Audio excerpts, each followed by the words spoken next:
Okay, so we've been about 25 minutes. Okay, been boiling away. We get in there. Perfect. So what I'm going to do now is I'm going to sprinkle in some oats, and that will help thicken it up. Again, about two tablespoons of oats.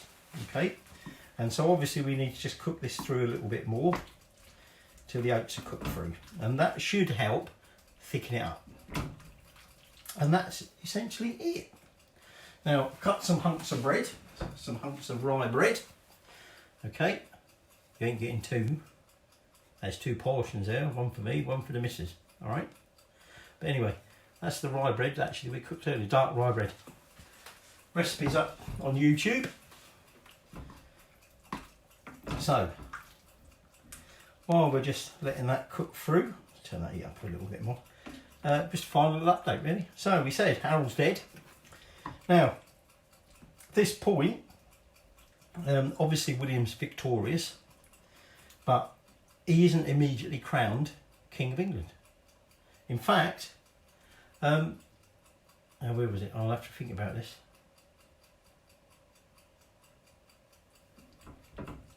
I can't remember actually now what it was, but essentially the Witan of England actually gave it to someone else. So William weren't too happy about this, so he started marching west along the Thames, fought a few skirmishes along the way, till eventually English decided enough was enough, and William was crowned king on Christmas Day 1066, and hence we began the reign of the Normans. Okay. Now, some interesting little stories about Harold. Dead Harold, this is. Now, Harold's mum was Githa, or Gytha, don't really know how you pronounce it. And she pleaded with William after the battle and said, could she have his body back? Because obviously she wanted to do the right thing by it. And so she even offered his weight in gold, the body's, you know, Harold's body's weight in gold, if William would have it. And he said, bugger off, you ain't having it. Probably didn't say it like that because he said it in French. But actually, he might not, he might say it in English.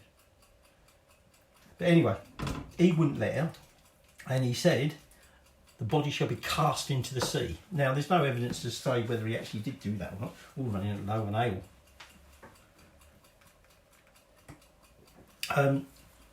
But one version of the story is that William had his body cast into the sea. Another one was that he was buried at the top of the cliff. Another one is at Waltham Abbey, which Harold had actually founded Waltham Abbey. They took his body and he was buried there at Waltham Abbey. Supposedly at Battle Abbey, Battle, if you go, there you go.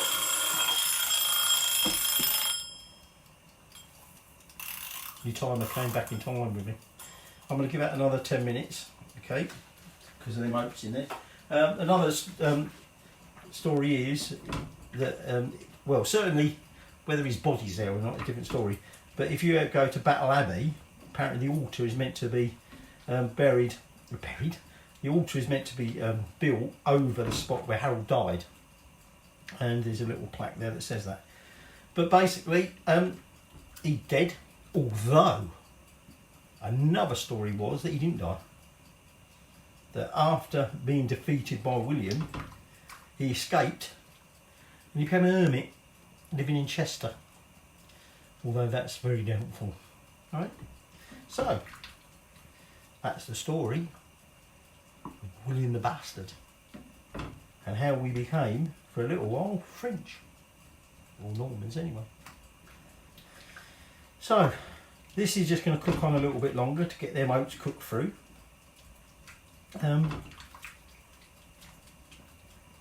Just about there then.